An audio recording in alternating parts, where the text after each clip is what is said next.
কিশোর gang উড়াইবার চায়। কিশোর gang কেমন উড়াইব?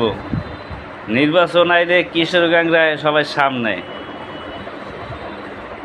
আর কিশোর গ্যাংকে ওই সময় ক্ষমতা পায়। নির্বাচনের পরে এলাকা তার নিয়ন্ত্রণে থাকে। বক্তব্যের সময় কিশোর গ্যাং উড়িয়ে দেব, ব্যবহারের সময় কিশোর গ্যাং সামনে রাখে। এইটা হলো রাজনীতির কালচার। ভোট নাই একটারও, হেরা সামনে মিছিলে লাফায়। আর এলাকার অত্যাচারে পরে মানুষ বসবাস করতে পারে না এই কিশোর গ্যাংকের কারণে। তাহলে এই দায়ভার কার?